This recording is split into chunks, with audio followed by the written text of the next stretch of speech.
KG here. I'm in England with, look, the ringmaster.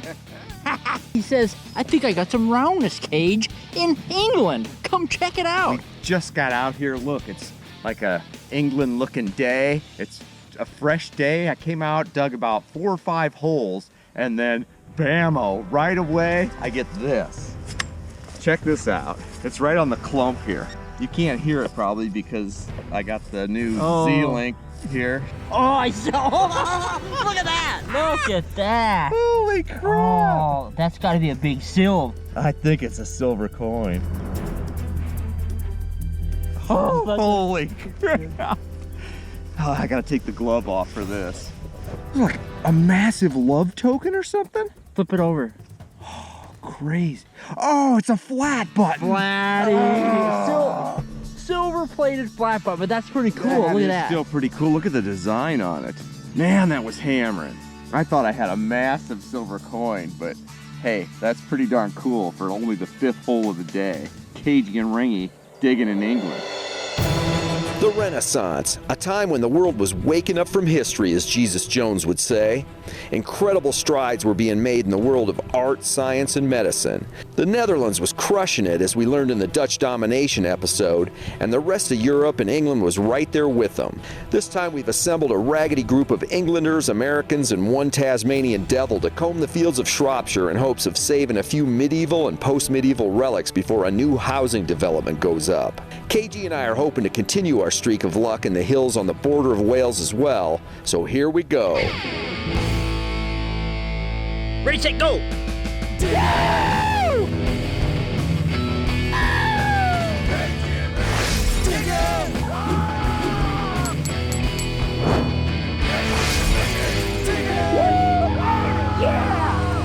With KG and Ringy!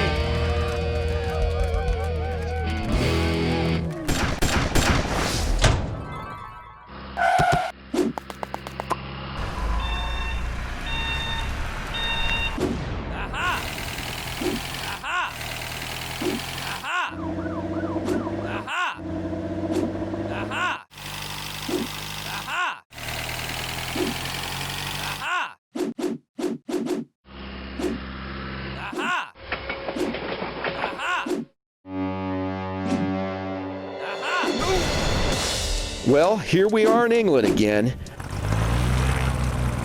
Maybe we'll finally land this thing smoothly after all these attempts. Okay. Steady. That's it. Looking pretty good. Okay now. Ease her down.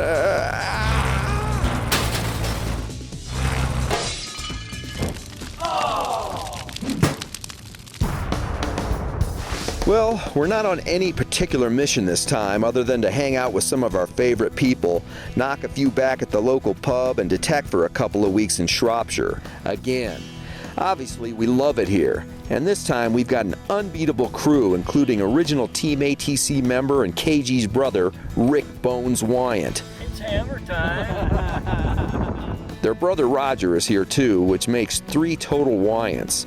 That's about 2.5 Wyants over the legal Shropshire town limit, I think. Rich, Al, Lance, Alex, Chris, and Robin are all going to join in the search, and I'm sure we'll run into a few other familiar faces during the week. We've got a bunch of sites lined up, including an old hayfield that is about to become a new housing development. It was heavily traveled by people in medieval and Renaissance periods, so we're really looking forward to it. We're going to team up on that acreage and try to save anything we can for posterity, so I guess we are on a mission after all. Let's get started. Oh, look at this. I think I got the edge of silver. Oh, it is. Something super ornate. I got something. It's a pin, like a little brooch. Baby. You never know. Could have been a farm wife out here working, planting some stuff. Had a proud pin on because she was gonna have a baby, and she was thinking, it'll probably be another month before this ever happens. And then all of a sudden, boom, out it comes right here in the farm field. In all the chaos, she was probably trying to gather her wits and her clothes after she had her baby, and the pin just got torn right from her blouse. Some little baby pin. You were like stealing from the baby. I did. It was like taking candy from a baby. Yeah. Except it was taking silver from a baby. Yeah, that's the way it was in the old days. Totally unpredictable stuff. You might have a baby in a cabin, in a carriage, you know, some hotel somewhere, or maybe out here under a giant tree. Nobody puts baby in the corner. You're a baby. Look at this awesome barrel tap key. I mean, back in the olden days, all the water probably had like giardia or some kind of disease, so nobody wanted to drink it. So they would come out in the field, they'd bring their very own barrel of booze or whatever, and they would have their very own key so that they're not out working like dogs, and the guys that are slacking off aren't slooping around and stealing their booze.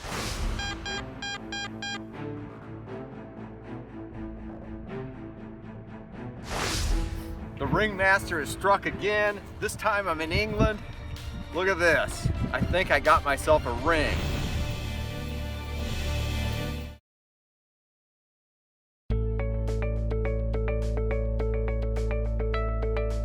The ringmaster strikes again. Can you believe it? We're pulling up some incredible finds already, and it's still early. Look at this. I think I got myself a ring. Oh, it's got a design on it. It has a ringish hue. It does have a ringish hue. Oh yeah, ring for sure. Look at that. This is an amazing example of a bronze merchant seal ring from the Tudor period. Some guy was probably sealing or stamping documents with this baby back in the 1600s, 1500s, or maybe even the late 1400s. Nice.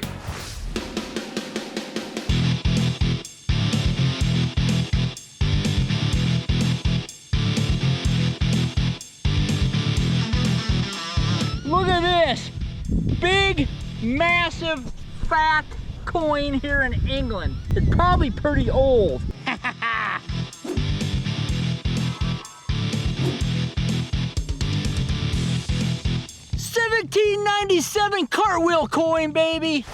Oh, there it is finally, way down there. Oh, it's a big coin too. Huge coin. Oh, it's a cartwheel penny. We're talking 1797. All right, we're in the fields of England and we have the ringmaster here, and he just found an awesome coin, and he's gonna explain to you what it is, I guess. I mean, this is gonna get a little technical. Hopefully his brain don't seize up and he falls over and convulses, but here he is. Just found me a 1797 cartwheel penny in England. These babies are fat, thick, and delicious.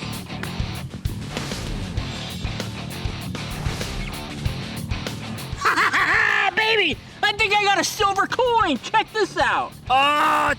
Hey, it's not a coin, but that's okay. It's still silver. I always see silver and I just assume that it's a coin, and sometimes I'm wrong. And this is one of them times. This is an old silver, I'm thinking cufflink.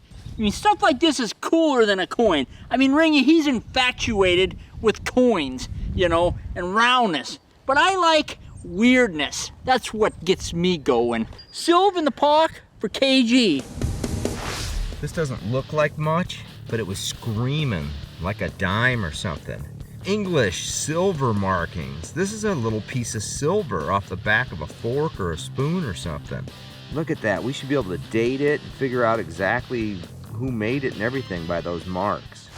I was digging a hole. I had a really good signal, and check this out. This is made out of glass. This is the bottom of some kind of glass. I mean, this looks really old, but look at how cool it is. Look, there's like a lion or some kind of a thing on the bottom of it. That's really cool. Ah, it's the edge of roundness, and it's silver. I love it. I'm in England, and I got me a silver coin. 1926. Silver coin for Ringy, baby.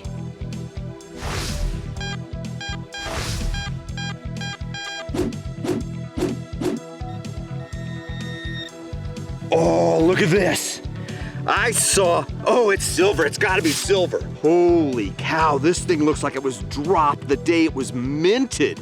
English sixpence, 1946. 1946 silver coin, and it's in fantastic condition. This is one of those coins that you don't want to take the dirt and just push it around with your thumb, because I mean, this one actually is in such nice shape, I don't want to scratch it. Look at the condition on this thing. Beautiful silver coin from England.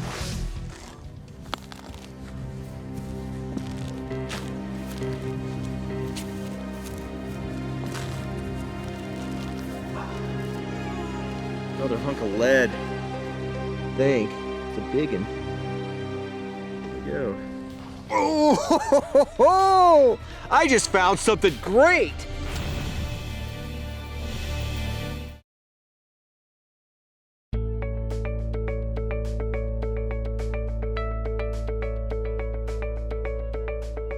There we go. Oh, I just found something great. Look at this. This is awesome. I just pulled this spindle whorl out. You guys know what this is? I'm pretty sure I do. I think it's a spindle whorl. This is a great find. Spindle whorl, probably from the Middle Ages. And I just found this massive one, and it's got an ornate design on it. You can see the little dots on it. I think they would like spin it and we'd get to curling. They'd have a big thing of wool over their shoulders and they'd feed the wool, and they're making their own clothing. We found a ton of them, and some of them are ornate. You know, over the years we got all these things, and we keep finding them, and we know they're spindle whorls, but you know, for a long time I didn't even really know how they worked. I didn't know what it was either. I figured it was some kind of a fishing weight with a hole in the middle. Come to find out it's like a spindle whorl. I mean, that's awesome. We found a bunch of spindle whorls over the years at almost every site we've hunted. Obviously, these things were used everywhere after the drop spindle was developed. Some of the medieval lead spindle whorls had pretty ornate designs on them, and after finding a few, we were curious as to how they really worked. I looked up a couple of videos and found out that the little round weights we were finding were slid onto a stick that had a hook on one end. The whorl was positioned near one end or the other, or sometimes closer to the middle, but regardless, it was used as a weight to keep the stick spinning, which tightened the wool into yarn or string. Once a certain length was achieved, it was wrapped around the stick, and then the section closest to the raw wool was wrapped around the hook so the spinning could resume. I'm sure there was probably a technique to do it more efficiently, but you get the gist. There are all kinds of variations in size, but these little coin-sized spindle whorls were made for small, portable, handheld drop spindles, probably less than a foot long. Pretty ingenious little device, and it's cool to know how it worked. But this is an awesome one. It's intricate. Every one you find is different. You don't just run to the store and pick these up. You probably had to make them. And then when you got to spinning the thing so fast and it flew off into the, the high grass and you lost it, then you had to make a new one or go purchase one down at the market. Every family had these. Without these, you didn't have clothing. You're walking around, with a rabbit loincloth and freezing to death because all it does is rains here most of the time in England. So you have to have one of these in the olden days so you could, you could make your own clothing and be warm and actually survive. Otherwise, you're gonna perish. You're gonna perish, my friend.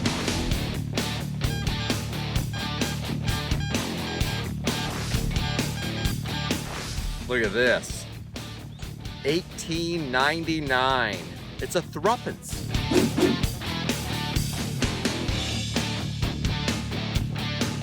Rich is here with me. He's very happy for me. He says, I'm glad you found it ringy instead of me because I love your happiness much more than my own. 3 pence in the pock.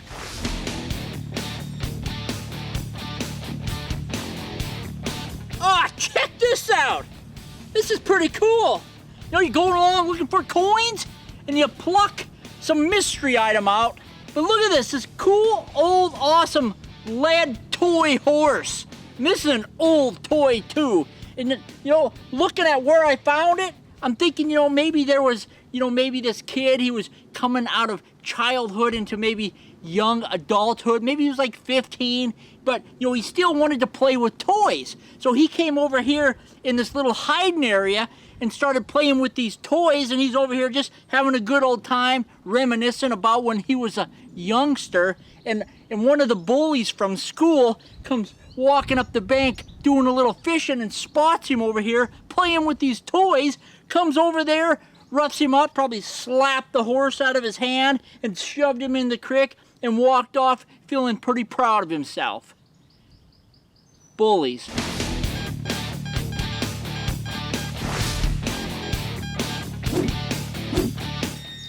Oh, look at that. There's something in there. Definitely not any kind of coinage. Look at that.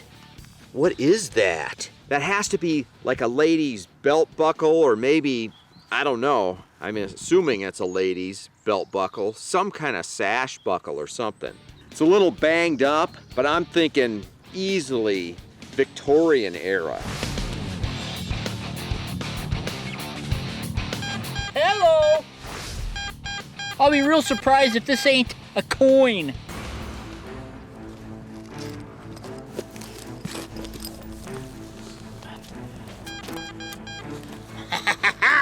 She's still in there! She's still in there, baby! Look at this massive hunk of lead!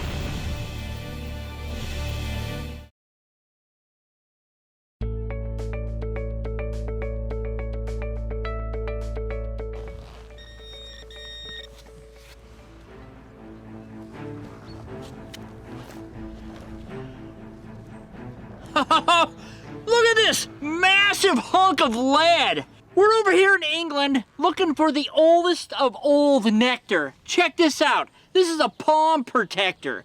It's a little piece of lead that would sit in someone's palm as they were sewing back in the olden ages, like the medieval ages. This palm protector, they'd be sewing it, and then they could stab this with a needle instead of their hand. That is a cool old historical piece of nectar right there. Look at that. That's an awesome little design on this thing. You know, if I was in the US, I'd be thinking I found some kind of Civil War sword hanger, but you know, they did that in England too. I'm sure they all had their swords. I bet this is definitely something like that. You hang a knife or a sword off your belt. Pretty cool old find, and it's got an awesome little design on it.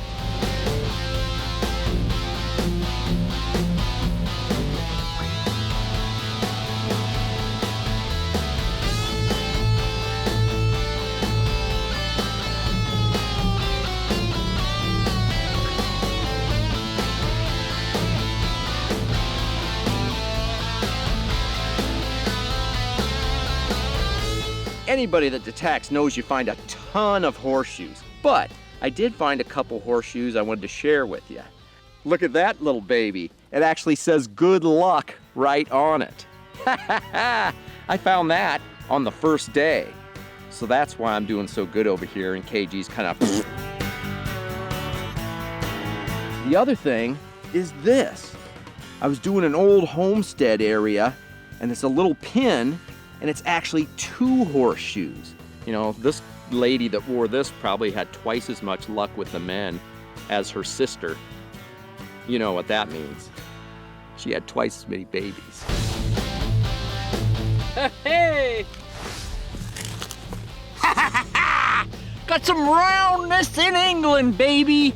Ah, looks like an old bale seal. It don't look like there's any stamp on it, but I'm thinking it's definitely a bale seal. Maybe some young lad was heading down to the store, spending some shillings that he had, you know, maybe he had a little route where he would spread the news around the community and they would pay him. So he went down with his money and bought himself a sack of flour because he was a dedicated young lad to his family. Bought a sack of flour, was coming back here. He probably got attacked by a bunch of rabid pheasants, chased him across here, pecking at his calf muscles until he released the sack, running home crying in tears, and the bale seal stayed here for me to find. Thank you, young lad. This is so cool. I pulled this up out of here, and I thought for sure it was gonna be a coin, but it's not. It's a button, and normally I don't get all that excited about like a flat button or a loop back, but this is probably one of the greatest ones I've ever found. Look at all the silver on it still, and the loop is perfect. It's got all the words on the back, and there's like a giant camel with wings or something. I guess that's some mythical thing, like a unicorn with horns. I don't know what it is. Oh, it's a griffin. Could be a griffin. It must be a livery button. I don't think it's military, but that is one heck of a find. Perfect loop. silver plate. KG's gonna be a little jealous when he sees this one. Oh, it's roundness. It's not a coin, some sort of weird design with a cross, and it looks like some animals, like a lion or something on the side. This could easily be a livery button. Over here in England, you know, every different farm and ranch and whatever they have over here, they all had their fancy little jackets with their own special seal. These livery buttons are pretty collectible. I love these things. This is a cool find. Old-time livery button. Oh, look at this. There's some kind of weird quarter moon. It almost looks like a Turkish flag or something. And then there's like some kind of weird prehistoric fish or something on the front or on the top. It's got lots of gold plate left on it yet.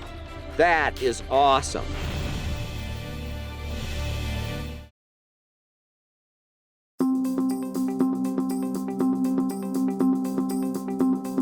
KG and I have found a lot of these buttons in England as well as in the USA. I always assume they were from uniforms of stable workers because when the word livery comes up these days, we tend to think of a livery stable, horse tack, and all that like you see in the old westerns. There were indeed workers at these stables that wore uniforms with these types of buttons, but there's a broader sense of the term, which covers all non-military uniforms for servants, king's court members, hunting clubs, and companies that provide dress for their employees. Some doormen at fancy hotels often still wear brightly colored elaborate coats to this day, for example. Marching band uniforms are yet another good example. A lot of these look really similar to military uniforms, and actually, the word livery was used in the past to mean uniform. So in effect, postal workers, UPS drivers, gas station attendants, bellhops, airline pilots, train engineers, fast food workers, and anyone in a work uniform for that matter can be said to be wearing a form of modern livery. Some of the buttons are incredibly well made and ornate, and the images of animals, shields, and mythical figures make them interesting pieces to dig up. Griffins, bulls, dogs, foxes, dragons, wolves, and lions are just the tip of the iceberg.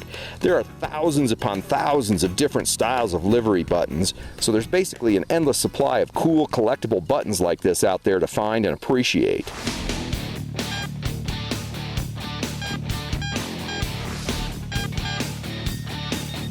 Oh, ho, ho, ho, ho, ho, ho. I saw two edges of roundness. Holy schmoly. They're half pennies. They're like the big British pennies, except half the size. Look at that. Oh, and they're still sound. Oh, for sure. That's gotta be it. Yep, another coin. Victoria. This one's even older. This will be 1800s. 18! Nope, but almost. 1901. That's the very last year these half pennies were minted with Queen Victoria's image. Look at that, another one. 3 coins, 1 whole. All half pennies and all different. Perhaps I have a thruppence. Thruppence in the pock for Ringy. Another thing we find a ton of in England is giant pennies. It's basically like finding a wheat penny in the USA, except on steroids. Most of the European hunters could care less about them, but I like digging them up. Or just popped a Vicky penny out the ground. Big green coin out of the green earth. Bloop. Anytime a $half size coin pops out of the ground, I'm having fun, and that's what it's all about. These massive old pennies go back to Queen Victoria and the 1800s, and then there are older versions beyond that with varying but similar reverse patterns of the English version of seated liberty, known as Britannia. I'm sure we probably stole that idea from the Brits as well for our seated coins, but whatever. I think they stole it from the Romans. Yep, it's true. Britain adapted the Roman goddess Britannia as their own country's symbol, and here she is with her trident and companion lion. It's kind of strange to see her not sitting down for a change. Bad pun intended. Get it? Coins? Change? Never mind. I'm out here in England. It's like, I don't know what day it is. We've just been digging forever, and I'm still digging. But I just came over to this corner of the field, and I got a bing, bing, bing, bing. You know, if you've ever heard this sound, it just goes da-da-da-ding, and they're all, you could tell it's a multiple thing, and I got a spill on my hands. 1912, 1918, and 1919, I think. First thing in the morning in England, I got a little 3-coin spill here. Pretty cool. Weird to think that these have been lying around since the World War I era. They're considered modern coins, but they're still over 100 years old. Just got done. I found a little 3-coin spill of big old English pennies, and I got my pack back on, everything. I got all ready to start going, and I just double checked the area, and I got this faint little hit, and oh, there it is, another penny. It was also in 1919, so pretty cool. But enough about pennies and penny spills. They're awesome in their own way, but let's get to the good stuff. Kind of bouncy, but I'll take it. Oh, Ringy sees the glint of the silver here. Oh, I think I have a hammered coin. Look at this. Gotta be a hammered coin. Holy cow, that's a silver coin for sure. I got something silver, but it's so worn I can't read it. We'll just have to show it to somebody around here, see if they know what it is. We'll find out. All I know is I've got silver, and it's old, and it's in the pot. Oh, it's a coin. It's a big silver coin. Yeah, look at that. Oh, I think it's a super old shilling, and it's crimped. Somebody actually smoothed it out on purpose. I think I actually have a love token. Usually they're out of like little 6pence, and they run them smooth and crimp the edges. One goes one way and one goes the other way. And then a guy will, be smitten with some girl, and he gives her the love token because he's just totally smitten. And then she decides whether to keep the love token and date the guy or just whip the thing. This only has one side crimped, but I bet this is a big, giant love token. We're talking old shillings, 1600s or 1700s. And when I hear the sound of silver, I'm always happy. Big love token for Ringy.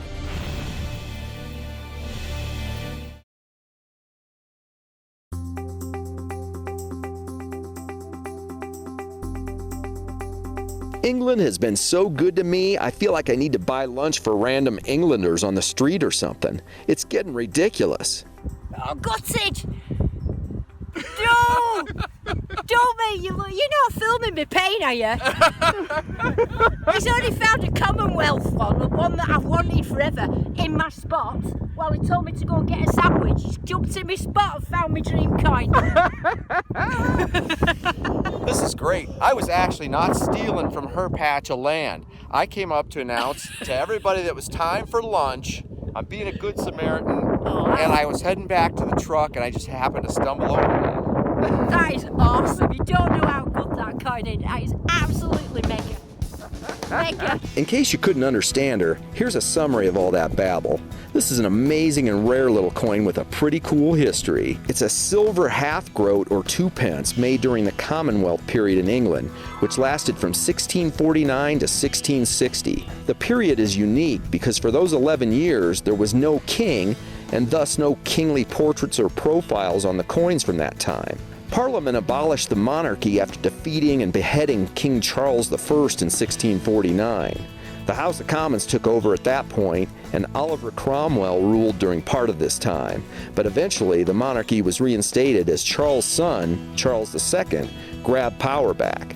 So by 1660, a Charles was back in charge, and all of the people that signed his father's death warrant were rounded up and executed.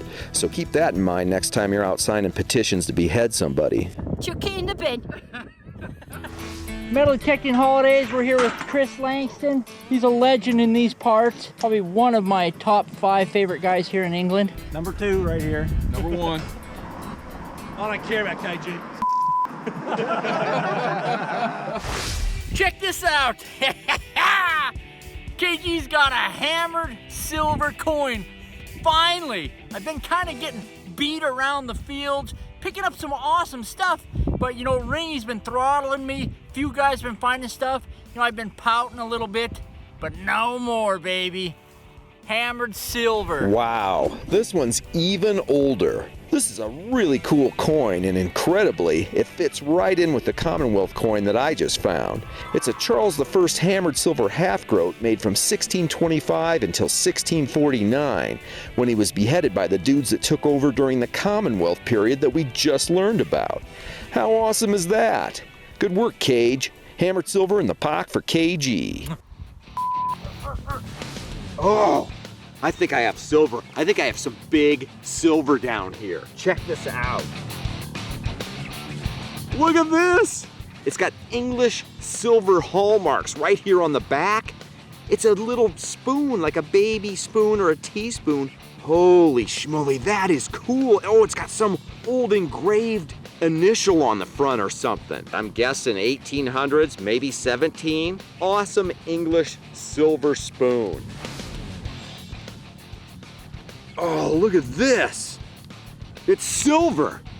Some ornate piece of jewelry. Super old. It's got like little silver chains still hanging from it. It's got that old black tarnish on it. Who knows what this is? It was probably just like a centerpiece of a necklace, you know, that some wealthy goat farmer's daughter used to wear around the farm to impress all the boys. There's a couple more pieces of silver for me, which is fantastic no matter what. But it's not enough to make me feel comfortable in our little competition after KG unearthed that Charles I half-groat. I feel like I'm still on top with that Commonwealth hammy, but KG's a dangerous detectorist, so a little insurance fine would make things a lot more comfortable for me. That is a sweet find.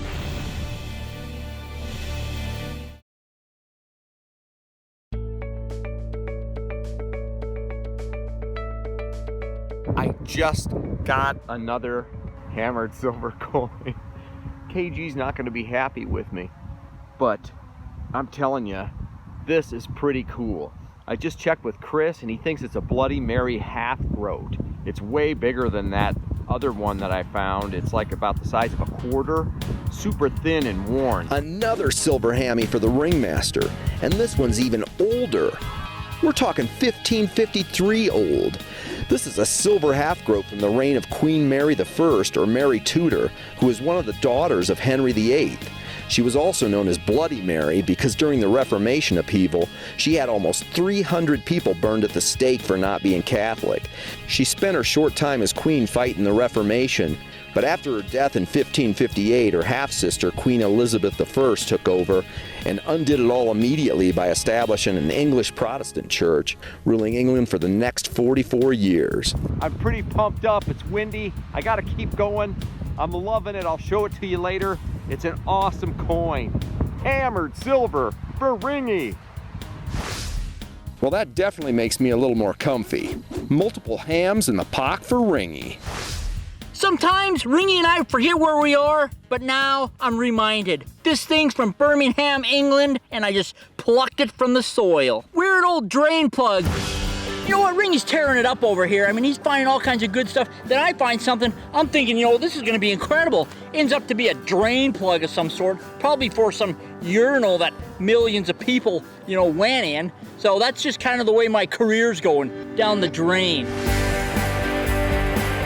We're having a blast and digging up some great little pieces of history, but there are also those rare days when you actually unearth something unbelievably stunning and unique. Something better than anything you've ever found before, and you just stare into space thinking, what just happened? With all the rain, filming opportunities were rare on a few of our hunts, but despite the drizzles, we fortunately rolled the camera for this one. I've been hunting this place for 4 days, and we've got some awesome stuff out of here, but I think I've found gold, honestly. And Rich and I don't know, but we're gonna find out right now. Rich says don't wait for anybody else, let's just dig it up. That's on Rich. Here you go, here's your first look. Definitely a ring. It's got a stone in it too. For the ringmaster. And it was hit. Oh, look at that. Oh, it's got writing on it even? It does. It's definitely gold, and that's old too. Yeah. Look at that. Oh my God. Unbelievable. I'm actually shaking. Yeah, you are shaking. think it actually has words in it. I don't even want to touch it. Oh, it does. That's definitely gold. Look at how old it is. Is it heavy? The A style. little bit heavy? Oh, it's heavy. It's gold. It's heavy. It's solid gold. We're here at Metal Detecting Holidays over here in England, Shropshire, England, and you pulled out the best find of your life. I'm thinking. It very well could be the greatest find of my life. It actually has on the outside the engraved name of Sarah Hill and the date of her obituary in 1744. It turns out it's a mourning ring, which would have been worn by probably her daughter or one of the relatives after her death. It's just a way to show appreciation for her life. It's a beautiful piece of history. It fits in with the local Shropshire lore here. Solid gold ring for the ringmaster. Ancient solid gold. I can't be happier. What could make me happier? More rings of solid gold, maybe. All right. Yeah. I love you, Richie.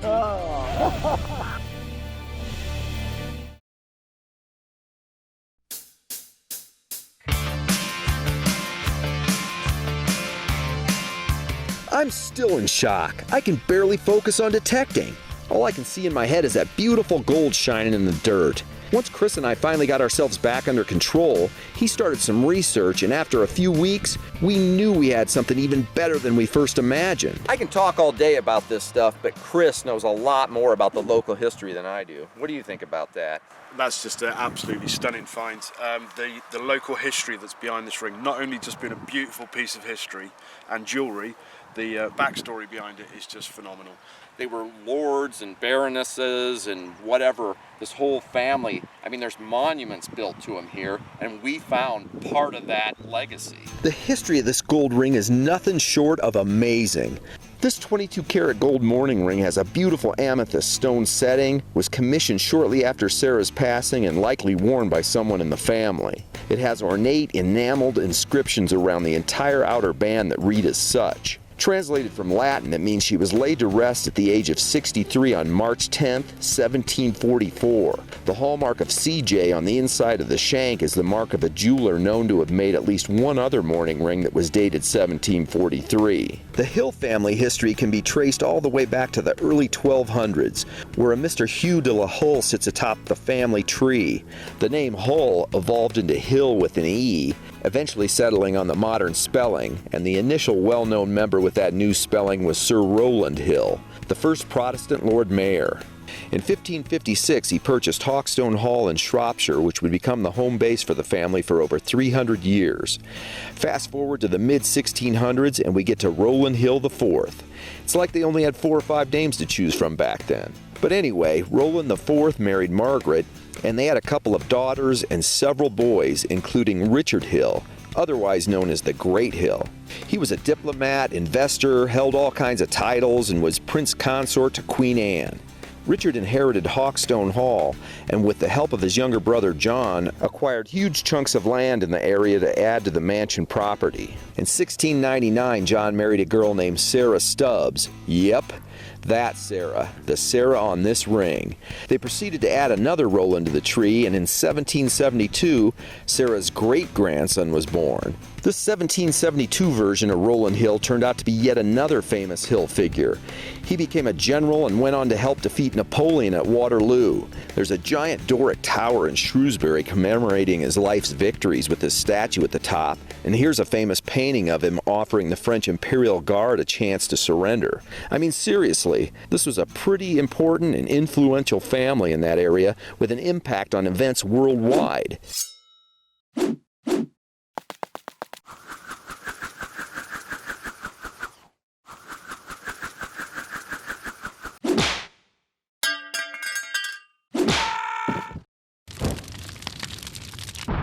All that being said, here's where it really gets interesting for me. John and Sarah also had 5 daughters, and a few years after John died in 1713, his older brother Richard, the Great Hill, continued new designs and plans for Hawkstone Hall and the grounds there. In his absence, he trusted Sarah to oversee all these upgrades and additions, so the widowed Sarah moved into Hawkstone Hall along with all of her children. I'm almost certain that one of these 5 girls would have been wearing this ring shortly after Sarah's passing in 1744. And just to imagine that this probably would have been Sarah Hill's daughter's ring, married to a John Hill, related to Roland Hill, the barons and baronesses of Shropshire. Wow. I guess Sarah's son Roland or his wife Jane, pictured together here, may also have worn it. Who knows how or why it ended up in this field. It could have been sold to a third party at the bankruptcy sales after 1895 and then later lost in modern times, but I prefer to think that one of the daughters dropped it in this field on the way to a picnic or a night out on the town with friends. You know, hopeless romantic and all that. Either way, I'm glad I stumbled over it. If nothing else, it caused us all to learn a little about Shropshire and the hills of Hawkstone. After that mind-blowing gold ring came out of the ground, KG knew there wasn't a chance in the world that he could top it, and he graciously accepted defeat like a baby seal skewered by the horn of a giant narwhal. Yeah, that's the greatest ring ever found by any metal detectorist anywhere on the planet. After heading back to the U.S., I found a suitable punishment for KG's English ineptitude while we were detecting a site near a lake in Crescent City, Florida. I arranged a little tour at Halley's Landing with Captain Lloyd of his 1/4 scale World War II submarine that actually has an exact replica lower section with extremely tight quarters inside. Right here's the only place there's standing headroom. The rest is just sitting headroom.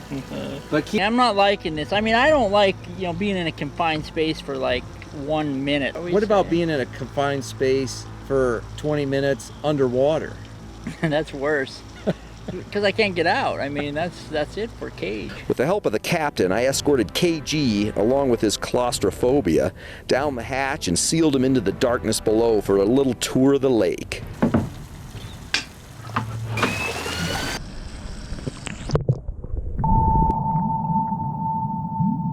Holy crap, it's hot down here.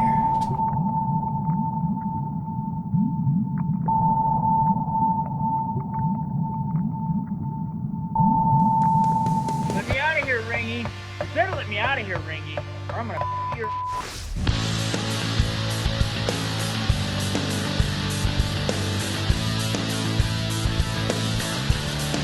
Without a doubt, the most incredible ring recovery in my career as the ringmaster, and possibly my greatest find overall.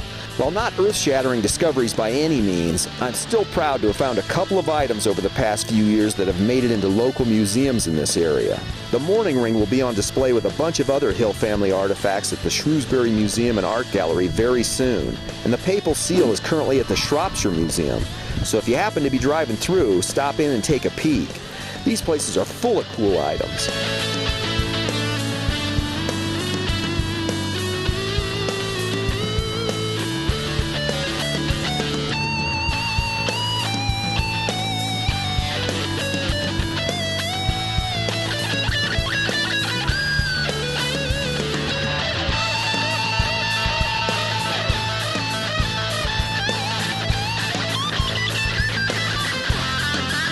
Well, that was definitely a trip and a half. Can't wait to do it again. Join us again next time for more history and amazing adventures on Diggin' with KG and Ringy. Help me, Ringy. You're my only hope.